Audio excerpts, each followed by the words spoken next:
The next crypto revolution isn't coming from Silicon Valley or Wall Street. It's coming from places you probably can't point to on a map.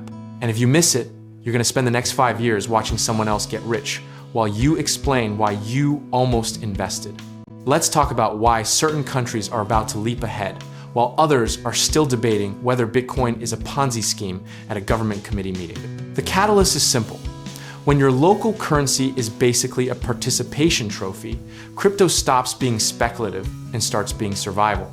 Look at Argentina, where inflation has been running hotter than a server farm in July, and everyday people are already converting pesos to stablecoins just to afford groceries next Tuesday.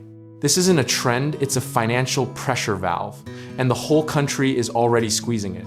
Then there's Nigeria, which quietly became one of the highest crypto-adopting nations on earth, despite its government repeatedly trying to ban it, because nothing makes people want something more than telling them they can't have it. The peer-to-peer trading volume there is staggering, and that grassroots infrastructure is exactly the kind of foundation that precedes explosive institutional growth. El Salvador planted the flag first, with Bitcoin as legal tender back in 2021, and while the early headlines were laughably rocky, think government wallets crashing on day one, the country has since built real infrastructure, attracted real investment, and is now serving as a live case study. Every other developing nation is quietly studying.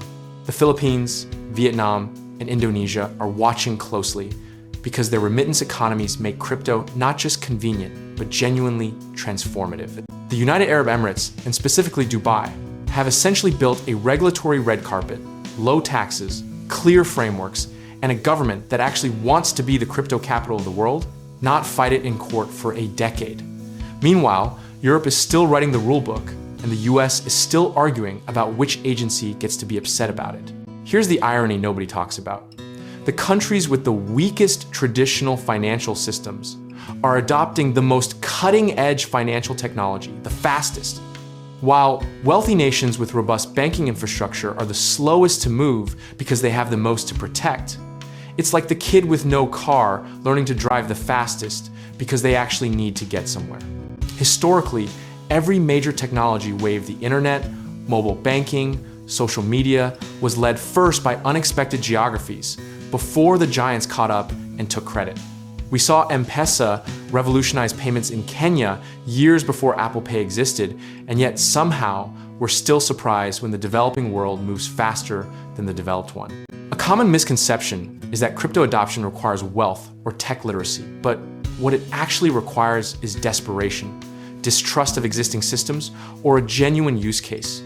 And countries like Turkey, Brazil, and Ghana have all three in abundance. When your bank can freeze your account, your currency can halve in value overnight, and your government is unreliable.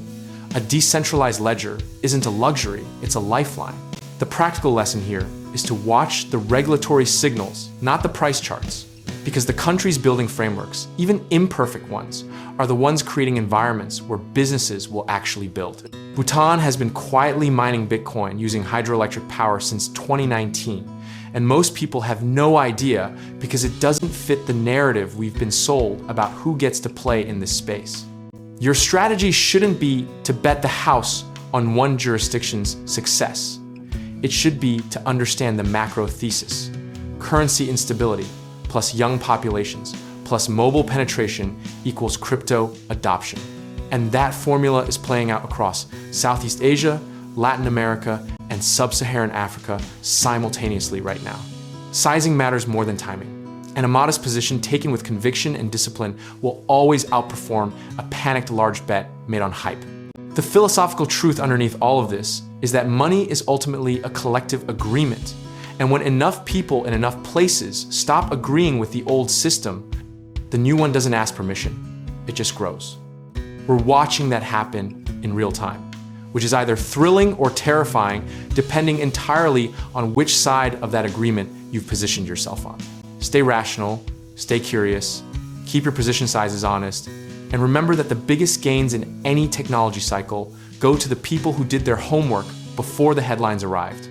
And if you're ready to put your capital to work, whether in crypto-adjacent real estate, contracting opportunities, or finding the right lenders to get you started, check out our links in the description below.